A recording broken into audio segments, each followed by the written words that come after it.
Okay, let's go back to our next topic, which is the community health planning, implementations, and evaluations. So, our objective here is to describe the concept of community as a clients, to apply the nursing process to the larger aggregate within a system framework, to describe the step in health planning model, to identify the appropriate prevention level and system level for nursing interventions in families, groups, aggregates, and communities. Also here, our objective is to recognize major health planning legislations, analyze the factors, and describe the community health nurses' role in the planning implementations and evaluations. So this time, the community as a clients. So when viewing the community as a clients in the public health, the assessment includes the gathering comprehensive data on various aspects of community structures, resources, and dynamics. So this approach helps professional design interventions that are community-centered and holistic. So here are the breakdowns of the key areas to assess. Number one, we have the geography. In the geography, we need to know the locations and boundaries. So we need to identify the geographic locations of the community, including its boundaries. Uh, Consider also the geographic features such as the rivers, mountains, or forests, which may impact the health. So example here, the flooding risk or access to the resources. Uh, Also, we see the local climates and how it might affect the community's health. Example, the extreme temperature or weather patterns. So that is for the geography. Next one, we have the populations. In the populations, we check on the age, gender, racial or ethnic composition, population's density, and growth trends. We also check the socioeconomic status in terms of the income levels, employment rates, poverty levels, and access to social services. So the health indicator here, the mortality rates, chronic illness prevalence, infant mortality, and other relevant health data. Next, we have the environment. In the environment, we check the housing conditions, neighborhood safety, presence of green spaces, and infrastructures such as the roads and sidewalks. We also check the pollutions and the waste management like the air and water quality, waste disposal methods, and the presence of industrial pollutants. And also in the environment, we check the public health services, which is access to the clean water, sanitations, and waste management systems. Next, we have the industry. We check the major employers in the community, the types of businesses, for example, the manufacturing, services, or agriculture, and their impact on the economy and the health. Also here in the industry, we check on the occupational health risks because health risks related to prevalent industries. So, dito po pumapasok yung exposure to the chemicals, long working hours, labor-intensive jobs. Next, we have the educations. Educations check on the availability and the quality of the schools from primary, secondary to the higher educations. We check also here the literacy rate and graduation rates and see the access to health educations, the school-based health services, and programs that promote healthy lifestyle and behavior. And then we have the recreations. Recreations check the availability of the parks, gyms, sports facilities, and community centers that encourage physical activities. So, in community involvement in recreational activities and events. So, may barriers lang tayo in terms of the recreations like the economic or social barriers that preventing access to recreational opportunities. Next, we have the religions. You see the different religious institutions, the presence of churches, the mosques, temples, or other religious organizations. So, the role in the community, how the religious institutions provide and support health services, and influence the cultural norms related to the health behavior. So there will be called interfaith collaborations. If the religious group collaborate on the community health programs or projects or outreach program, we have the communications. In the communications, how residents access informations like the newspaper, radio, social media, and their effectiveness in communicating health informations. And here also in the communication, the community engagement. So what is the degree of active communications between the local organizations, public health officials, and the populations? And lastly, the transportations. So we check on the availability, accessibility, and the quality of the public transit, like the buses, trains, or whatever. And then here in the transportation, it can be walkability or bikeability. So the ease of walking or biking within the community, the presence of sidewalks and bike lanes. So on the access to the healthcare services, how the transportation barriers may limit the resident access to healthcare, employment, and other essential services.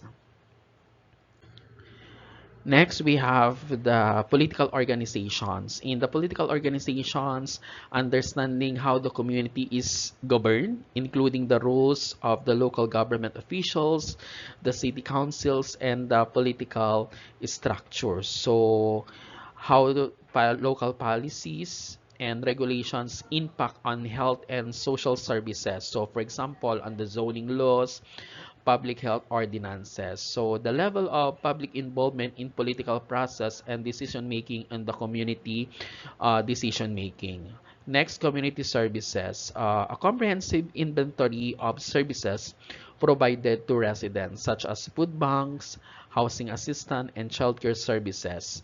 So how easily residents can access these services, including the considerations for transportations and service availability. Okay. Next, we have the public services. So, evaluations of critical public services, including emergency response services, public health services, and sanitation. So, the effectiveness and efficiency of these services in meeting community needs. Next, disaster programs, preparedness and response. So, in assessment of the community's readiness of the emergencies and disaster, including the planning and coordinations of disaster response efforts. So, there will be availability of training programs for our residents and professionals and the adequacy of resources for disaster management. Next, we have the health statistics. So in the health statistic, a collection of data on the health outcomes such as disease prevalence, mortality rates, and health behavior. So we need to understand the changes over time and identifying the emerging health trends or issues. Next, we have the social programs. So this one will be the assessment of social support programs, including here the mental health services, substance abuse program, and family support services. So there will be an evaluations of the effectiveness of this program in addressing social issues and improving communities' well-being. Okay, we have the health manpower. So analysis on the availability and distribution of healthcare professionals, including the doctors, nurses, and allied health workers. And we need to identify the shortages or imbalances in healthcare personnel that may impact the service delivery.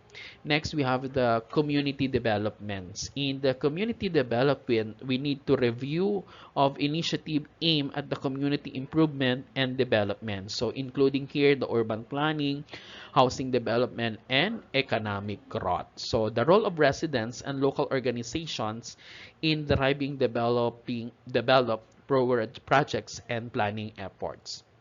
Next, we have the health professional organizations. So the presence and role of the health professional organizations, identifications of local health professional organizations, for example, the medical associations, the nursing associations, and their role in supporting healthcare delivery and advocacy. So how these organizations collaborate with other community entities to improve health services and outcome. Next, we have the community services. This may refer to the specific services that were not covered in earlier sections or detailed informations about the specific service provider. So how different community services work together to address residents' needs. Okay, next we have the health planning model. In the health planning models, uh, that is based on Hoge group intervention models, which emphasize on the population focus and applies the nursing process to larger aggregates within a system framework. So this model is designed to improve aggregate health by integrating the nursing process into the community level interventions. So here the components of Hughes group interventions from assessment, planning, interventions, and evaluation. So in assessment, to gather informations or comprehensive data on the health status, needs, and resources of the populations or aggregates. So pwedeng activities natin sa assessment, we need to conduct surveys, focus group, interview with the key informants, and reviewing the existing data. So ang magiging outcomes natin siguro dito, we identify the health problems, risk factors, and the strength within the populations. And after the assessment, we need to plan. So, to develop a strategic plan based on the assessment data that address identified health problems and needs. So, ang pwede nating activities dito in planning, setting objectives, identifying the resources, and designing interventions. So, the plan should be evidence-based and tailored to the specific characteristic of the population. So, ang magiging output lang po natin dito or outcome natin in the planning is the detailed action plan with a specific goal, activities, timelines, and evaluation criteria.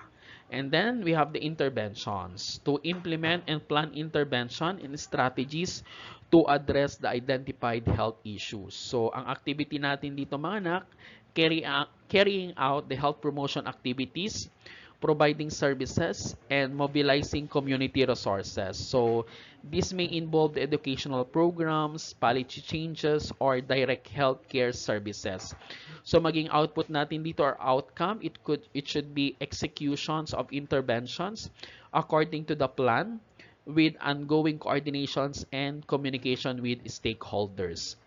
And lastly, we have the evaluation. So, to assess the effectiveness of intervention and determine whether the goal and objective were met. So, anong activities natin dito? It can be collecting and analyzing data on the intervention outcomes, getting feedback from our participants, and reviewing the impacts on health indicator. And our output or outcome, it should be the insight into the success of the interventions, identifications of areas for improvement, and recommendation for future actions. Okay, so the applications of this model, kung ang ating focus is the populations, the model is emphasized says the addressing the health needs of the larger aggregates or populations rather than individual patients. So, by applying the nursing process with a system, within the system framework, the model considered the complex interactions between the various components of the community, such as the healthcare services, social systems, and environmental factors. Okay? So ano bang benefits natin dito in terms of health planning model? Number one, we have the holistic approach.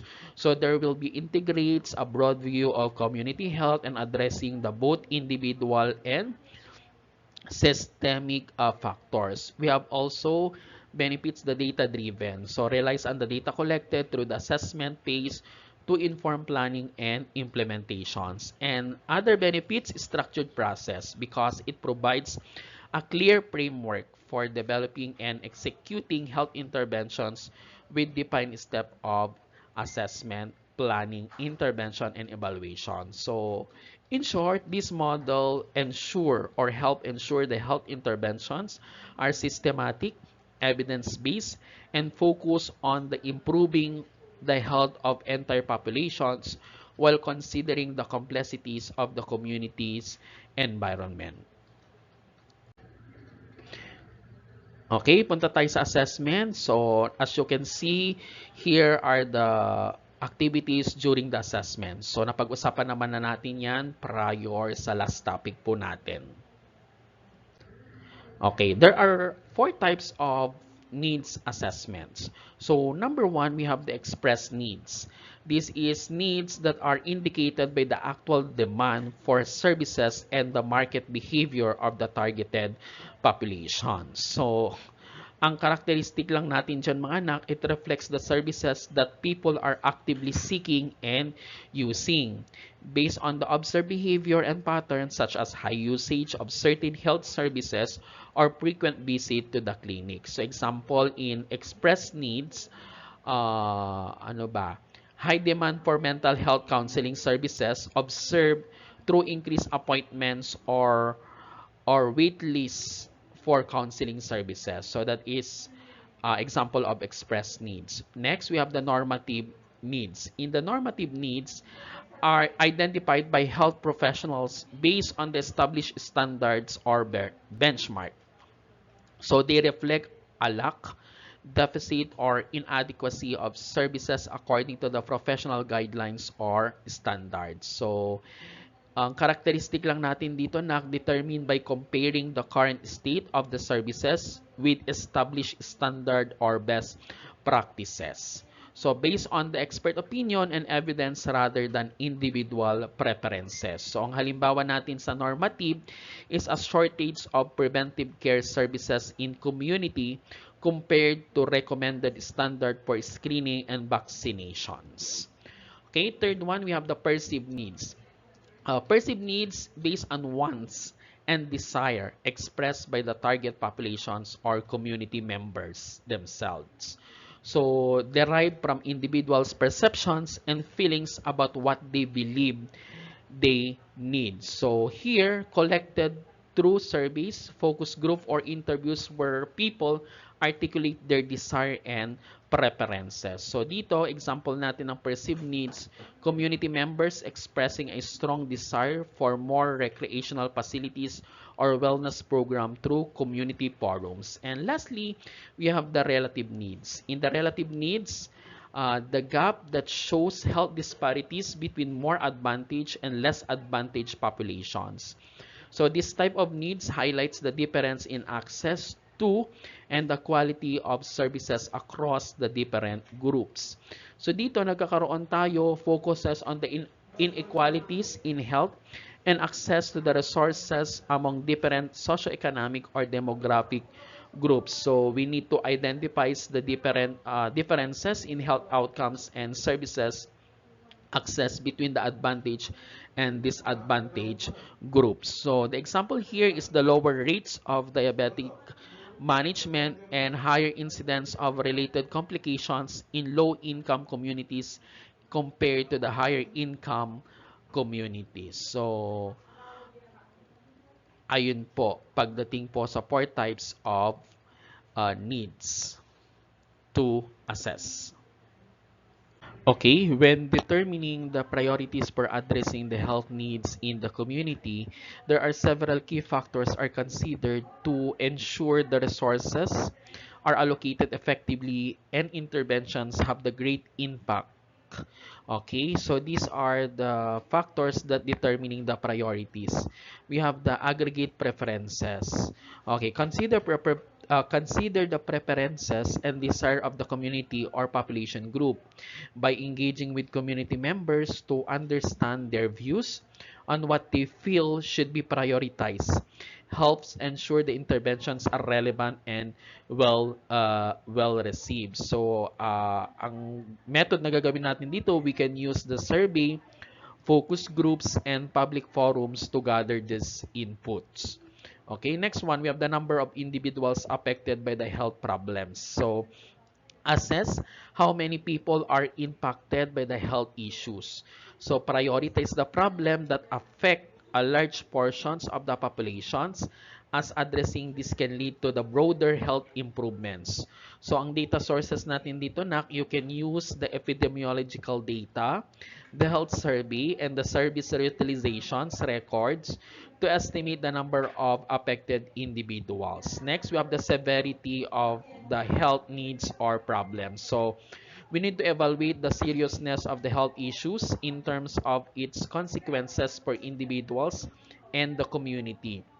So, severe health problems that lead to significant morbidity, mortality, or disability should be prioritized. Ang indicator lang natin dito na consider the factors like the disease burden, hospitalization rates, and the quality of the life impact. So, yun.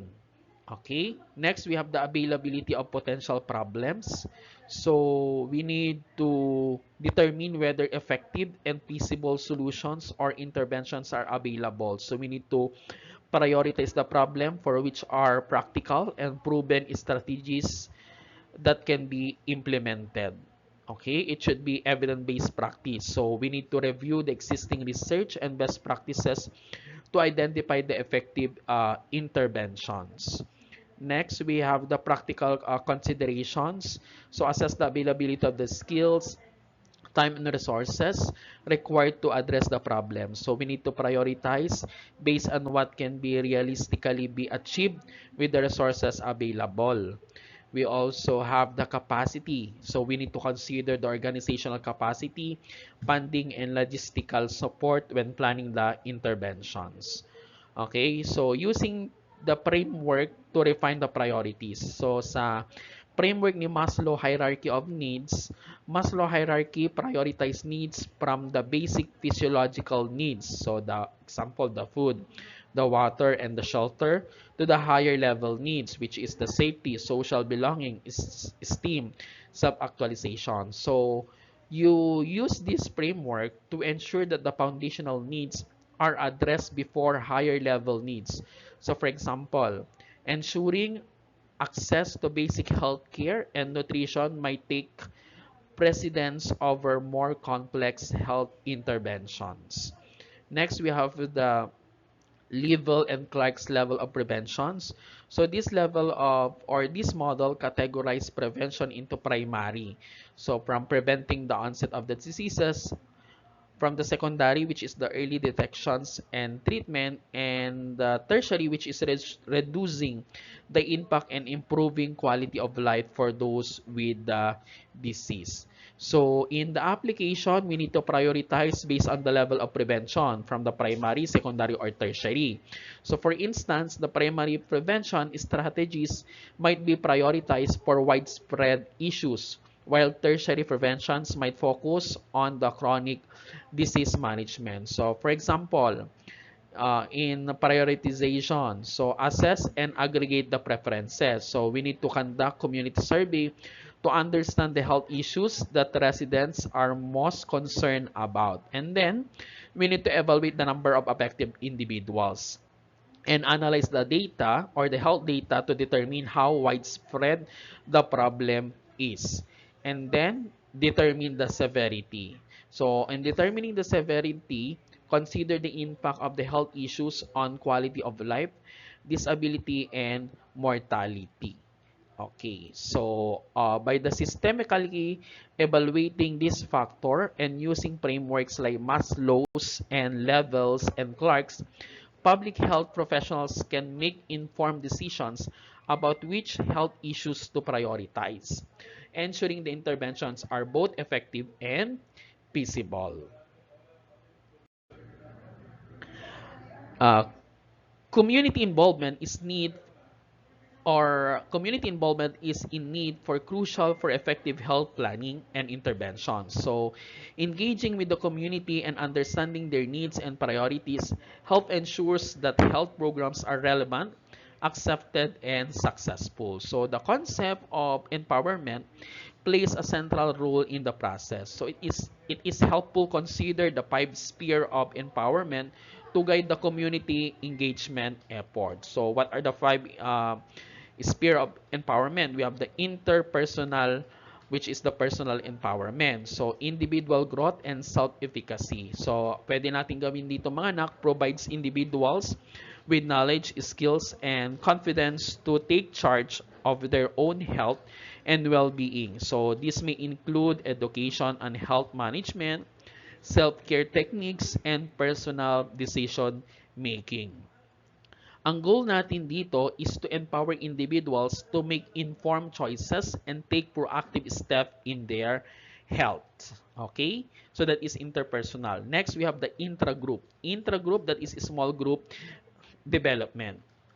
So, focusing or strengthening small groups or peer networks within the community. So we can do here is to facilitate group discussions, support groups, and collaborative projects. So we need to encourage teamwork and mutual support among group members to address the common health issues. So ang goal lang naman natin dito in the intra-group is to build strong, supported networks that can share resources, provide encouragement, and work together on health-related goals. Next, we have the intergroup, which is the community. So, ang focus lang natin dito is enhancing interactions and collaborations between different groups within the community. So, the activities here, we need to organize community events, forums, and partnerships that brings togetherness or that bring together various groups to address shared health concern. So, foster community-wide initiatives and collective action. So, ang pinaka-goal natin dito sa intergroup, strengthen natin yung community cohesions and mobilize collective resources and efforts to tackle the health issues. And we have the inter-organizational, which is the coalition building. So, this building alliances and partnerships among organizations. So, the activities, we need to form coalition with local health organizations, businesses, schools, and other entities to collaborate on health initiatives. So, share resources, expertise, and responsibilities to maximize the impact. So, ang pinaka-goal natin dito is to leverage the strength and resources of multiple organizations to enhance the reach and effectiveness of health programs. Okay, and lastly, we have the political actions. So this is influencing the policy and decision making at local, regional, or on the national level. So ang pinaka-activities lang po natin dito is advocate for health-related policies, engage in lobbying efforts and participate in policy-making processes, raise awareness about health issues, and push for changes that benefits to our community. So, ang pinaka-goal lang natin dito is shape the policies and create systemic changes that support and improve the community health. Okay? Next, we have into the planning. So, effective planning health interventions involve understanding and addressing the needs and various system levels and ensuring the interventions are practical and feasible. So, here are the detailed approach to approach planning. We have the determining the intervention level. So, intervention level, we have the subsystem. So, this is the smaller components of specific segment within the larger system. So example natin dyan mga anak, that is individual patients, small groups, or specific organizations. So yan ang example natin. So sa subsystem natin, ang planning natin dyan is to tailor the intervention to address the needs and problems at this localized level. So considering that individual, behavior, or small group are dynamics. Okay, next we have the aggregate system. In the aggregate system, that is a larger group or populations within a specific context or geographic area. So anong example natin dyan sa aggregate system? This is the communities, neighborhoods, or specific demographic groups. So ang planning focus lang natin dyan mga anak is to develop interventions that address the broader health issues affecting larger groups such as community-wide health education programs or disease prevention campaign. Next, we have the supra system. In supra system, that is the largest system that encompasses multiple aggregates or subsystem. So ang example here is the regional or national health system policy framework. So ang planning focus natin dito is focus on the interventions that influence or involve multiple populations or system, such as policy changes, large-scale health initiative, or coordinations between the different health organizations. Next, punta naman tayo sa plan intervention for each level or each system level. We have the primary, secondary, or tertiary level of preventions.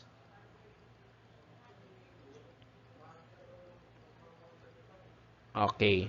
So in the primary preventions, that is preventing the onset of the disease or health problems before they occur. That is the primary. So example here is the health educations, immunization programs, or lifestyle modifications initiatives. Okay? So ang planning lang natin dito na is implement at all system levels where early interventions can reduce the risk of developing health issues. Next, in the secondary preventions, that is early detections and interventions to reduce the severity or impact of health problems. So anong gagawin natin dyan? Screening programs, early treatments, or regular check-ups. Pero ang pinaka-planning natin dito na kasi we're focusing on the planning is targeted at system levels where early identifications and management can prevent progressions. Lastly, we have the tertiary level of preventions that is focused on the managing and reducing the impact of an existing disease or health problems to improve the quality of life. So ang example natin dito is the rehabilitation services, chronic disease management programs, or support for those with disabilities. Okay? So ang pinaka-planning natin dito is to implement at the levels where ongoing care and support are needed to manage and mitigate the effects of existing health issues. And then we have the validate the practicality of the plan interventions. In the personal level, ensure that interventions are feasible for individuals considering the personal resources, skills, and readiness for a change. Example, in the personal, assess individuals' ability to engage in recommended health behavior or participate in personalized support programs. Okay, in the aggregate level naman mga anak, that is evaluate the possibility of implementing interventions at the community or group level. So including the resource availability and community engagement. So example here are assess community resources, infrastructure, and the willingness of groups to participate in health initiatives.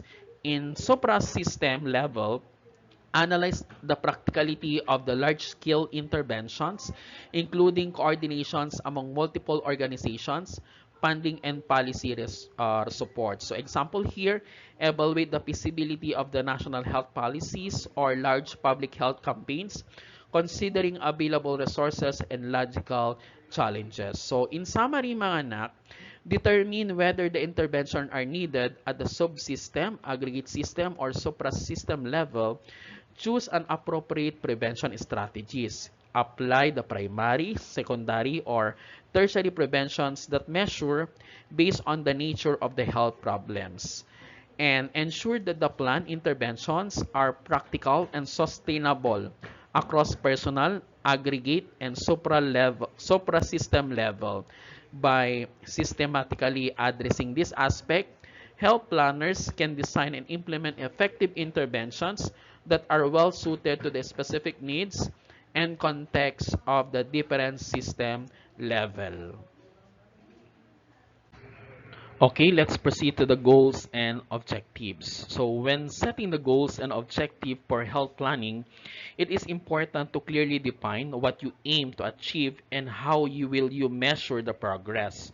So here are the detailed approach in formulating the goals and objectives. So in goals, that is a broad overarching outcomes that represent where you want to be in this future. So they may provide the directions and visions of your health intervention or program. So On the characteristic on the broad part, there is a general statement about what you hope to accomplish. And then in the future-oriented naman, it reflects at the end of your states you are working towards. And there is inspirational, motivates, and guides the overall missions of your health initiatives. So for example, improve community health outcomes related to chronic diseases. So there is an increased access to mental health services for undeserved populations. So yan. And in the objectives are the specific actionable steps or milestone that need to be achieved to reach the goals. So they break down the broader goals into the manageable and measurable component. So it should be specific. It should be clearly defined and focus on the particular area or task. Measurable include criteria to assess progress and determine when the objective has been achieved. It should be quantifiable. Use numerical or quantifiable metrics to track the success. And then we have the time bound. Include a timeline or deadline for achieving the objectives. So, for example, in the specific part, increase the percentage of adults who receive annual screening for diabetes by 20%. So, ang measurable natin doon, track the number of screening conducted and compare it to the baseline data. Quantifiable, set a target number or percentage increase. For example, 50 to 70% of the target populations. And time-bound, achieve this increase within the next 12 months. So, how to develop the goals and objectives? First one, we need to identify the end goals. So, start by defining what you want to achieve, what is the ultimate outcome or impact you seek, and then break down the goals into objective. So, paano yun? Determine the specific step needed to achieve each goals. So, each objective should address a component of the goals and contribute toward is accomplished. Sabi nga natin kanina, it should be smart. Okay? Next, interventions. Intervention stage is a crucial and often rewarding part of the health planning processes. As is involved putting plans into actions and engaging with clients to make a positive impact. So here are the details. Number one, we have first one we have the follow the initial plan. Okay, so ensure the intervention aligns with the goals and objective outlines into the planning phase and stick to the strategies and activities that were designed to address the identified needs and issues. Okay, so you need here in the interventions the variety of strategies. So diverse approach. So paano yun?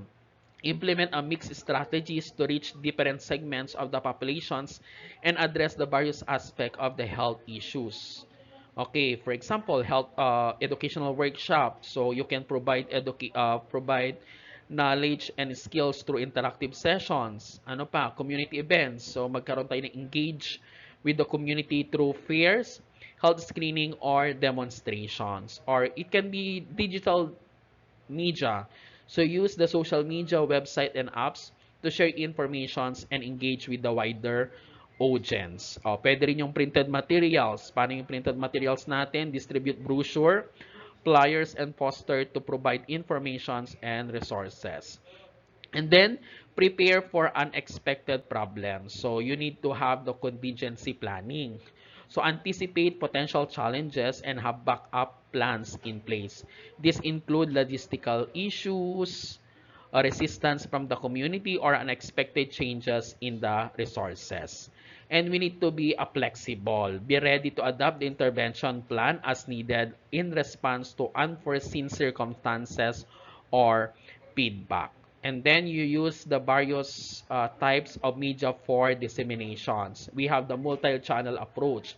Paano yun? Employ different media channels to reach diverse audience, enhance the effectiveness of information disseminations. Anong example natin ng multi-channel approach? The social medias, the traditional medias like the utilized newspaper, radio, and television to reach the wider audience. Pwede rin po yung digital platform. So you can create and maintain website or apps to provide the resources or updates and interactive contents. Okay? So, yun po pagdating po sa intervention space po natin. So, we need to consider all of these. Next, we have the evaluations. Evaluation is a critical component of the health planning and interventions as it assesses the effectiveness of the implemented strategies and provides insight for future improvements. So, ito po yung detail po natin. So, number one, we need to have the importance of the evaluations. So, we need to measure the success, determine whether the intervention met its goal and objectives. And we need also here to identify the failures. We need to recognize the areas where the interventions did not achieve the desired outcomes and inform the future plans. So, use evaluation findings to refine and improve future health interventions. We need also here to collect feedback. Paano pa yung pag-collect ng feedback natin? It could be participant feedback. So, we need to gather verbal or written feedback from participants to understand their experiences and perceptions.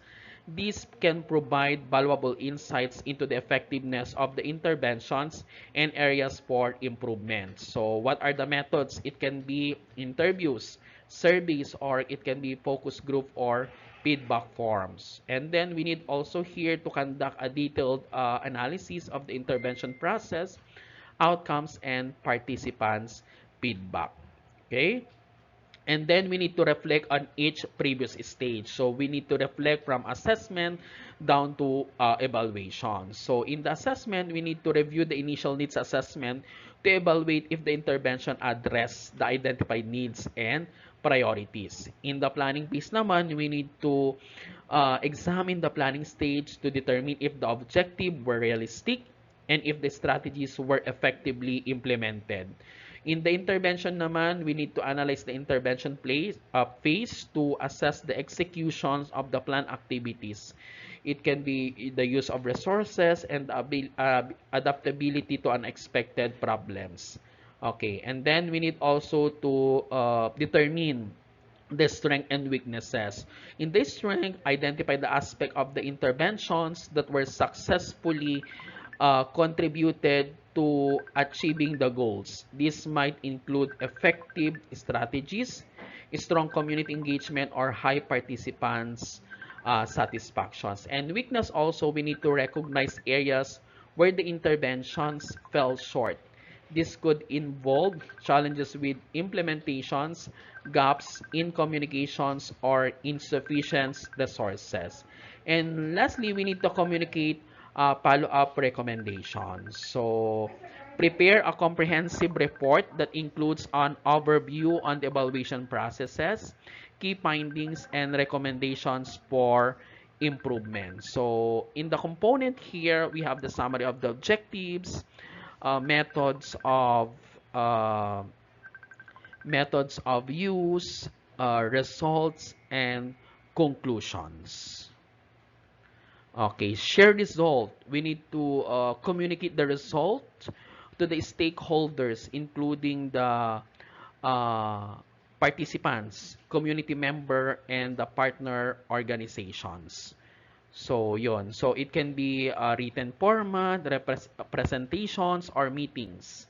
Okay, and then provide them a specific recommendations based on the evaluation findings to enhance the future intervention. So, this may involve modifying the strategies, increasing resources, or improving the communications. Okay, we have understanding the different types of evaluations from process, which is formative, and summative, which is the product and outcome. This is a very crucial comprehensive assessment of health interventions because each type serves as a distinct purpose, but both should be considered to evaluate the overall effectiveness and efficiency of a program. Okay, so process evaluations. In the process evaluations, that is assesses the implementation process of an intervention. So it focuses on how well the intervention was carried out, including adherence to the plan and the delivery of the activities. Okay, next one we have in the summative evaluations. Summative evaluations assess the overall impact and outcomes of an intervention. So it focuses whether the intervention achieved its goals and the extent of its effect to the target populations. Okay, so that is the difference between the process evaluations and the summative evaluations. So both forms of evaluation should include, number one, we have the adequacy. We need to evaluate if the intervention met the set objectives and if the outcome is aligned with the intended goals. Efficiency. So we need to analyze the extent to which the intervention achieved its outcome with the resources used. Determine if the results justify the resources invested. We have the appropriateness. Assess whether the outcome achieved were appropriate and meaningful for the target populations. Consider the intervention address the identified needs effectively. And lastly, we have the cost-benefit analysis. We need to evaluate the overall cost of the intervention in relation to the benefits achieved.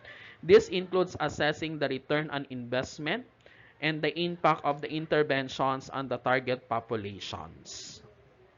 Okay, next one we have to discuss the health planning models in the public health. So in 2014 by Ezel, many public health planning programs began as environmental planning of water and sewer system. In mid-1980s, the CDC began to develop and promote systematic methods for health planning in public health. So number one, we have the proceed model provides uh, structure for assessing health and the quality of life issues. So P, that is predisposing factors, that is the knowledge, attitudes, behavior, beliefs, and values before interventions that affect willingness to change. In R, that is reinforcing factors, that is the positive or negative effects of adopting new behavior. So including here the social support. And E, that is enabling factors, the environment or community of an individual that facilitate or presents obstacles to change. So yan po yung ating model which provides proceed and perceive. Okay, in the proceed part, we have in the policy, regulatory, and organizational construct. I think this model is already tackled and discussed from your prelim discussions in terms of the proceed and proceed models. Next one, we have the patch. The patch, which is the plan approach to a community health model. So this is a structural framework designed to promote health through community involvement and data-driven strategies. Pag sinabi natin in the patch model, we have the community participation. So there is a involved community members in every stage of the health promotions process to ensure the interventions are relevant and tailored to their needs. Next, we have the empowerment. So encourage community ownerships and active involvement in planning and decision making. Next one, use the data to develop comprehensive health strategies. So we need to gather quantitative or qualitative data to understand the community health status, needs, and resources. And after that, we need to analyze the health data to identify the trends, issues, and priorities that will inform the development of the health strategies. Third one, the mobilizations or mobilizing the community.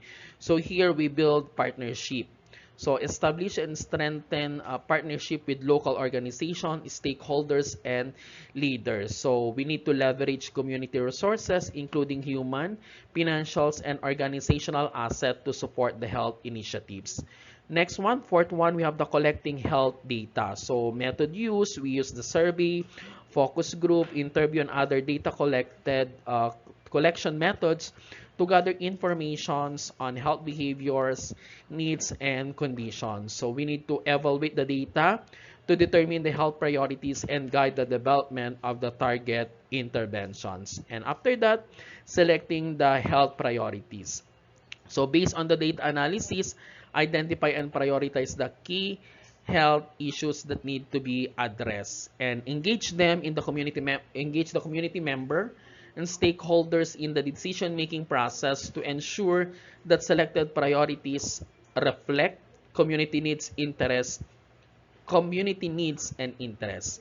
And the sixth one, we have the developing a comprehensive intervention plan. So create a detailed plan that outlines specific interventions, strategies, and activities to address the selected health priorities. So we need to develop a timeline, allocate resources, and assign responsibilities for carrying out the intervention plan. So, and last one here is the evaluating process.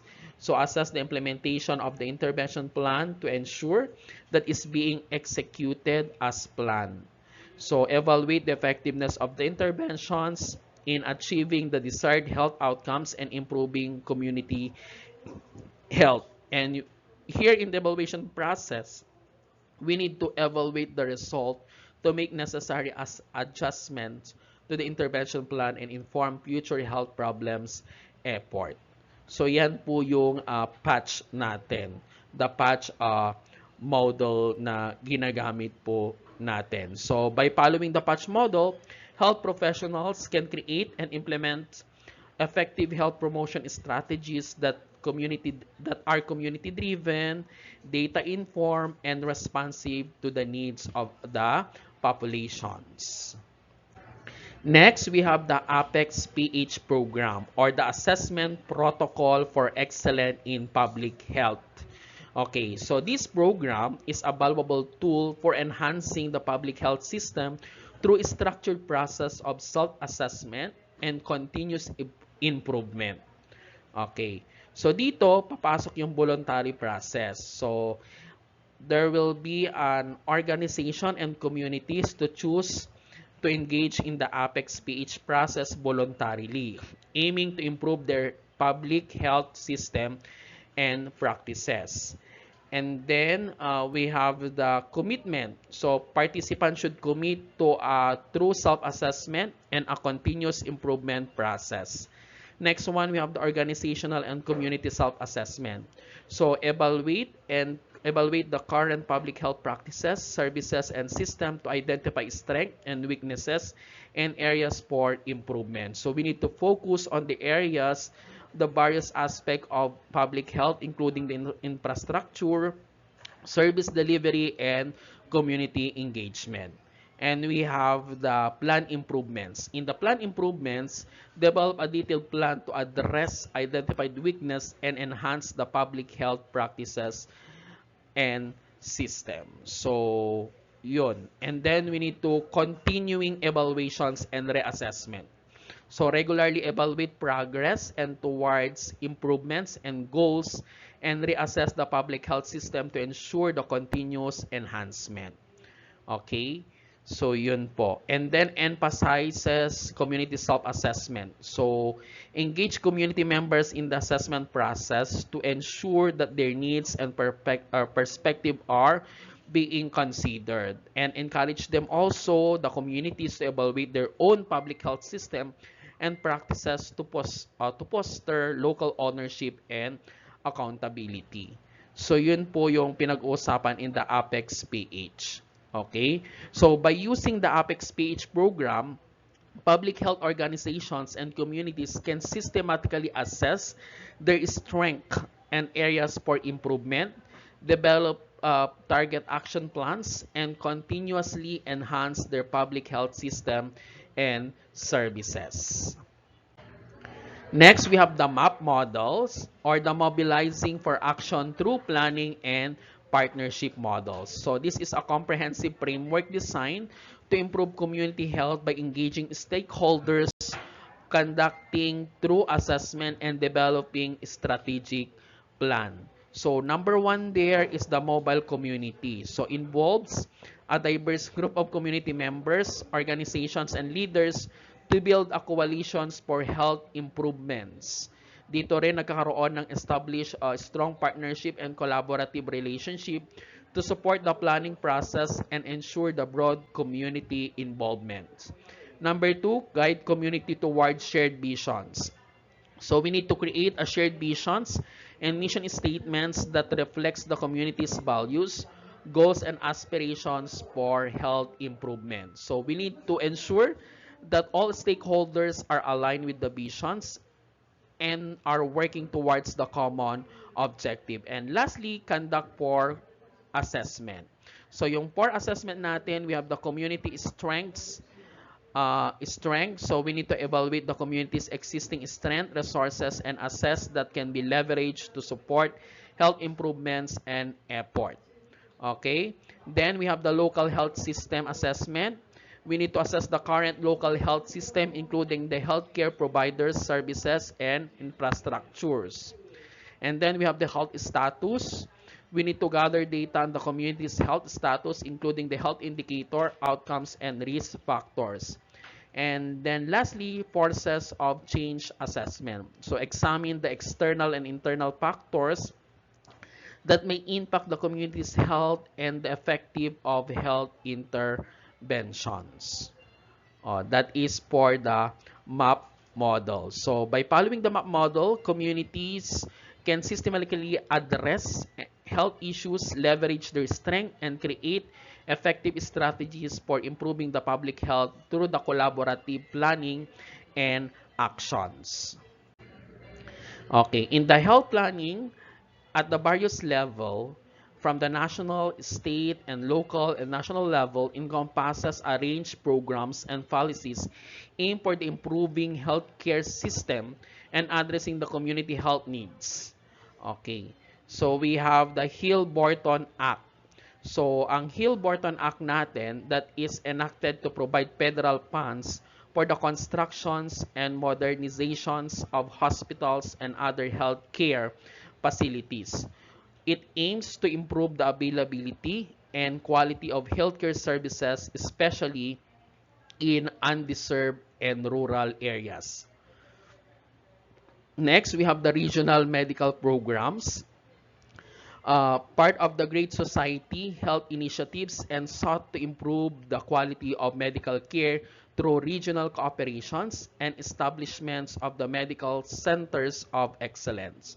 So it aims to enhance the medical research, training, and delivery of the specialized care by coordinating resources and expertise across the regions. Next one, we have the comprehensive health planning. Focus on improving the planning and delivery of health services by integrating health planning at the various levels of government. So it aimed to create a more coordinated approach to healthcare delivery, emphasizing the need for comprehensive and systematic planning.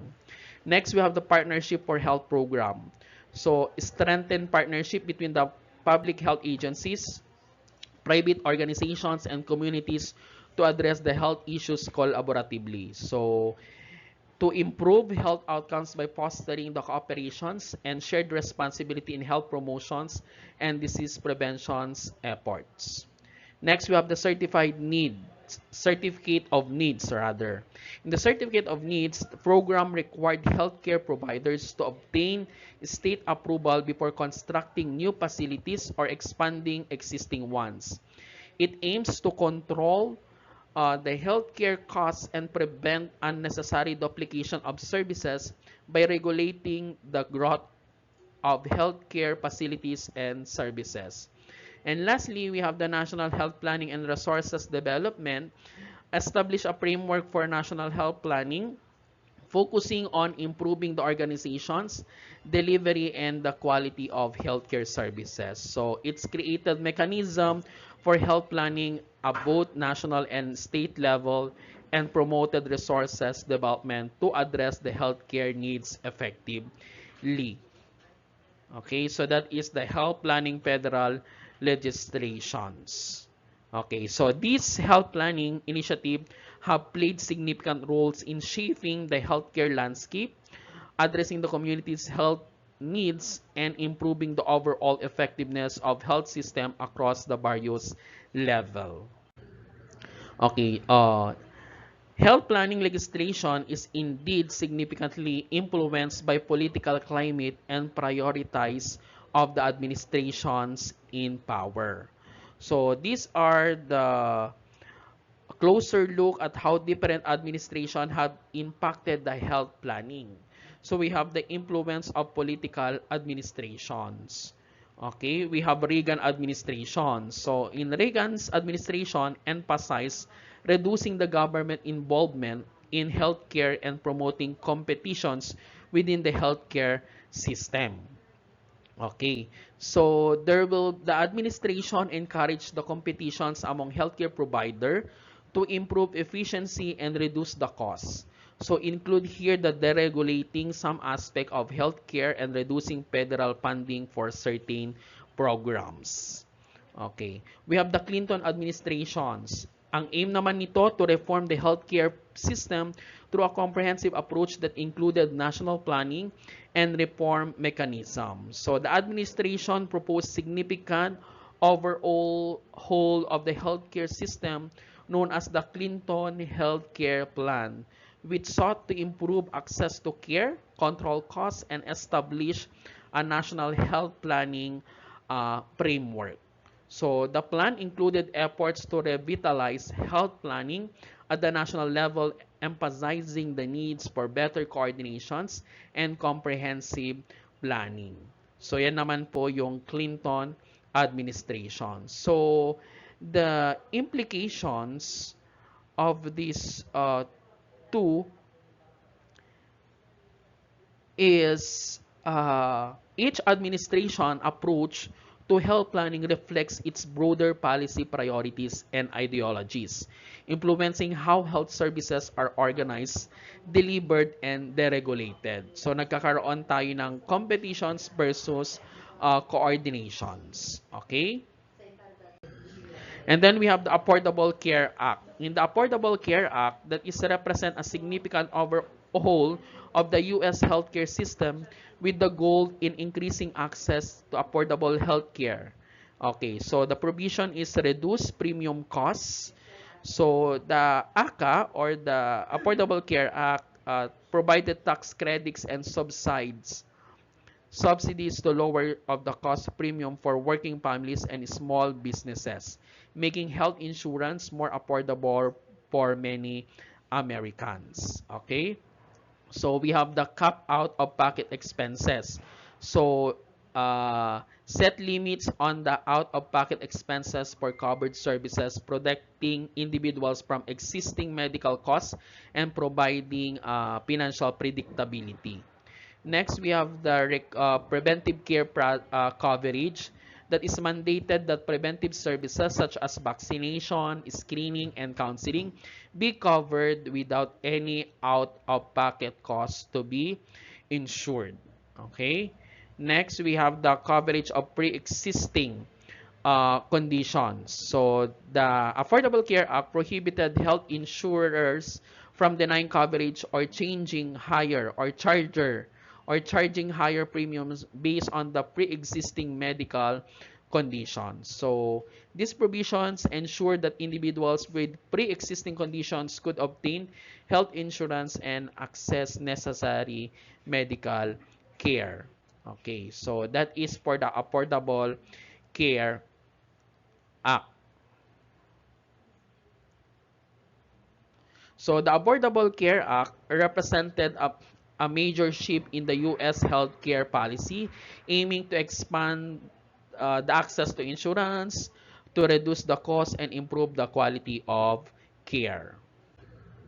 Okay, the nursing implications. The nurses plays a critical role in health planning and improving aggregate health. So the involvement can lead to better health outcomes and more effective healthcare delivery. So here are some nursing implications and actions that may can take. So nursing implication in health planning, number one, work collaboratively with health planners.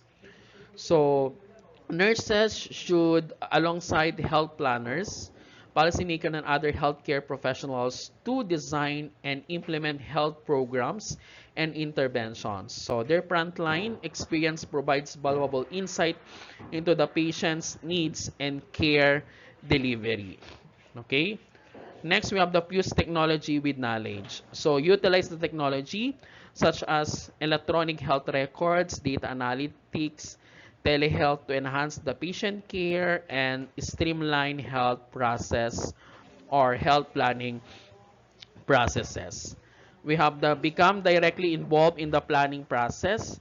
So participate in the health planning committees, task force, and advisory boards to advocate for nursing perspective and patients' needs. So policy development. So we need to engage the development and evaluation of the health policies and programs to ensure they reflect practical, evidence-based, and approaches to improve the health. And lastly, engage aggregate level projects. So get involved in the community health assessment, planning and implementation of public health initiative to assess or to address the aggregate level of the health issues.